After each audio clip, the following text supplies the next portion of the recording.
आज हमने एक प्रोग्राम जो है वो क्रिएट करना है पाइथन विद जेंगो की हेल्प से। सबसे पहले जो है मैंने पाइथन को इंस्टॉल किया, उसके बाद जेंगो की लाइब्रेरी को इंस्टॉल किया। जेंगो को प्रॉपर इंस्टॉल करने के बाद उसका एनवायरनमेंट सेट किया वर्चुअल एनवायरनमेंट की मदद से। अब फिर उसके बाद एक प्रोजेक्ट की इसमें फ़ाइल क्रिएट की माई प्रोजेक्ट के नाम से, और एक जो है इसमें ऐप क्रिएट की साइट ऐप के नाम से। दैन उसमें एक टेम्पलेट के नाम से एक फ़ोल्डर क्रिएट किया जिसके अंदर दो फाइल्स हमने क्रिएट की हैं, एक है index.html और एक है counter.html। क्योंकि हमने काउंटर ऐप बनानी है। इस ऐप का काम होगा कि जितने भी वर्ड्स आप लिखेंगे वो आपको काउंट करके बता देगा कि कितने वर्ड्स आपने एट अ टाइम मतलब लिखे हैं। तो अपने प्रोजेक्ट की डायरेक्टरीज़ को छेड़ना नहीं है। प्रोजेक्ट की डायरेक्टरीज़ जो है वो बनी बनाई है। हमने जो मेन काम करना है वो हमने है साइट ऐप, जो हमने ऐप क्रिएट की उसके अंदर हमने मेन काम करना है।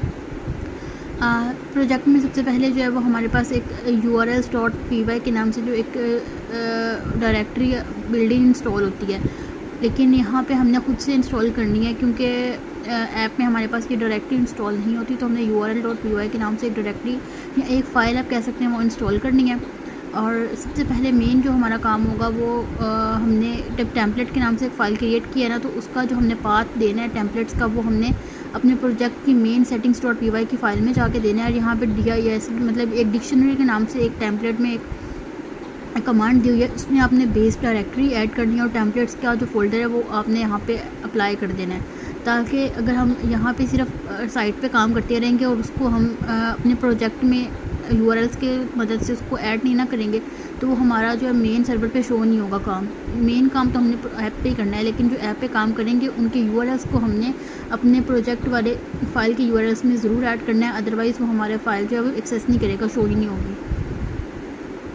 उसके बाद नेक्स्ट हमने मेन जो काम था वो urls.py और views.py इन दोनों फोल्डर्स में है। हमारी जो ऐप साइट ऐप क्रिएट किया उसमें urls.py पे जाना है, और यहाँ पे फ्रॉम django.urls import path के नाम से एक लाइब्रेरी इंस्टॉल करनी है। उसके बाद फ्रॉम .import views मतलब डॉट का काम है कि किस डिक्शनरी से इसने लेना है, मैं कौन सी डायरेक्टरी से इसने फ़ाइल को लेना है। import व्यूज़ की URL जो है मेन URL, यहाँ पे हम सिर्फ URL अप्लाई करेंगे। व्यूज़ में से इसने पाथ को इंपोर्ट करना है, तो व्यूज़ की फ़ाइल हमने नीचे जो है वही क्रिएट की हुई है। हमने इंडेक्स के नाम से एक फंक्शन क्रिएट किया था। सबसे पहले रेंडर तो हमारा ऑलरेडी पहले ही बिल्डिंग था। रेंडर का काम ये होता है कि जो यूज़र इनपुट आपको देता है ना, यूज़र जो भी डाटा अप्लाई करता है वो आपकी HTML फ़ाइल के थ्रू रेंडर होके आपको पता चले, नज़र आए, एक्सेस हो, तो वो ये काम होता है रेंडर का। सबसे पहले हमने इंडेक्स के नाम से एक फ़ाइल क्रिएट की है, वो फंक्शन डिक्लेयर किया है। सबसे पहले रिक्वेस्ट का काम यही होता है कि इसने यूज़र से जो इनपुट हमने दी है, यूज़र ने जो डाटा ऐड किया वो रिक्वेस्ट करता है कि वो हमें शो करवाए। उसके बाद हमने रिटर्न कर देना है इसी डाटा को। रेंडर की जो डिक्शनरी रेंडर का जो यहाँ पे हमने दिया था, एक वेरिएबल दिया था, उसकी मदद से, और रिक्वेस्ट की है index.html मतलब इस फाइल के अंदर हमने index.html की फ़ाइल का पाथ देना है। index.html अब क्या है, टेम्पलेट के अंदर हमने दो फाइल्स क्रिएट करनी है HTML की। टेम्पलेट हमारा बेसिकली HTML के लिए काम करता है। तो index.html के नाम से जो हमने फ़ाइल क्रिएट की है ये वाली, इसका जो हमने पाथ देना है वो हमने views.py में अपने इंडेक्स की फ़ाइल में index.html के फंक्शन के अंदर देना है। अब ये देखें, इसमें सबसे पहले हमने हेडिंग दी है इनपुट योर टेक्स्ट बिलो, और इसके फॉर्म के नाम से एक फ़ंक्शन क्रिएट किया काउंटर का, जिसमें मेथड जो है वो हमने ये डिक्लेयर किया था कि अभी हमने मेथड जो है वो एम्प्टी रखे, कोई मेथड हमने नहीं दिया, लेकिन फंक्शन हमने काउंटर का बनाना है तो एक्शन भी हम काउंटर का ही देंगे। आगे फॉर्म हमने क्रिएट किया है। फॉर्म के अंदर हमने टेक्स्ट एरिया क्रिएट किया है जो है नेम, टेक्स्ट के नाम से उसका नाम है। रो हमने 25 दी है, कॉलम हमने इसमें 100 दिए हैं। उसके बाद BR मतलब हमने नेक्स्ट ब्रेक लगा के अगली लाइन पे सबमिट किया है कि इनपुट जो टाइप होगी वो हमारी सबमिट होगी, बटन नहीं होगी। बटन होता है कि सिर्फ बटन को क्लिक करना होता है, लेकिन जो सबमिट होता है वो आपके डाटा को यूज़र तक पहुंचाता है। यूज़र जब डाटा को ऐड करके सबमिट पे क्लिक करता है तो वो हमें उसकी एक्सेस दे देता है कि हमें वो डाटा जो वो मिल चुका है। तो इस फाइल का जो काम होता है ये सबमिट का, ये यूज़र से डाटा को जो है वो इम्पोर्ट करवा के जो डेवलपर है उसके मतलब जो कोड है वहाँ तक आपको एक्सेस दे देता है उसकी उस डाटा की। इसमें हमने फॉर्म एक क्रिएट किया था हम किसमें, index.html में, और counter.html के नाम से जो हमने फ़ाइल क्रिएट की थी इसमें हमने जस्ट पाथ देना है कि the amount of word is amount. For example ये views.py पे हम गए हैं। अब काउंटर के नाम से फंक्शन क्रिएट किया। जब काउंटर के नाम से फंक्शन क्रिएट करेंगे तो उसमें काउंटर के नाम से यहाँ पे व्यूज़ का भी एक टेम्पलेट्स में जाके एक अलग फ़ाइल क्रिएट करेंगे HTML counter.html के नाम से।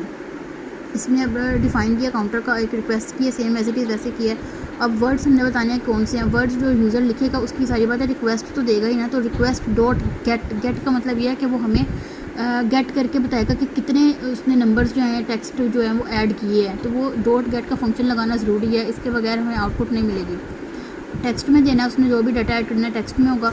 अमाउंट ऑफ वर्ड्स कितनी है, जो भी अमाउंट ऑफ वर्ड्स है सारी बात है हमने काउंट करना है ना, तो amount of words is equal to जो लेंथ होगी ना टोटल वर्ड्स की, जो टोटल वर्ड वो ऐड करेगा उसकी लेंथ जो होगी उसमें वर्ड्स डॉट स्प्लिट, ये है वाला जो वर्ड्स का फंक्शन है वो यहाँ पे हमने करके उसको डॉट स्प्लिट का फंक्शन अप्लाई किया कि उसको हमें ब्रेक डाउन करके बताएगा, स्प्लिट करके देगा कितने वर्ड्स हैं, और यहाँ पे रिटर्न कर देगा render request counter dot HTML, यहाँ से इस फाइल को काउंटर डॉट HTML को लेगा, और अमाउंट जो हमें बताएगा वो है अमाउंट ऑफ वर्ड्स, वर्ड्स की जो अमाउंट है वो।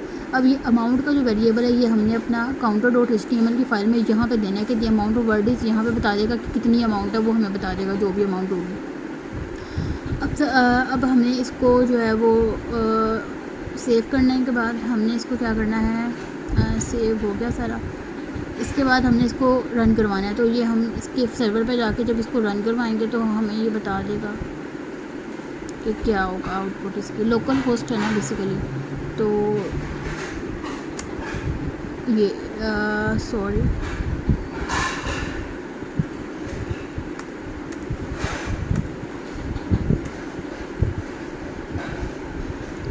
ये लोकल होस्ट दूसरा है, चलिए हम यहाँ से रन करके देख लेते हैं। हाँ, ये इसने पाइथन ट्रीज का लोकल होस्ट दे दिया हुआ है, ये दूसरा है लोकल होस्ट, ये पाइथन ट्री का है। चलिए इधर रन करके देख लेते हैं हम उसका लोकल होस्ट क्या है। ये है, अच्छा ये एक वेबसाइट है tecincubator.com के नाम से। यहाँ पे जाके कोई भी मैं इसका जो है पोस्ट उठा लेती हूँ, उस पोस्ट को क्लिक करते हैं और इसमें से हम टेक्स्ट ले लेते हैं इस पोस्ट में से।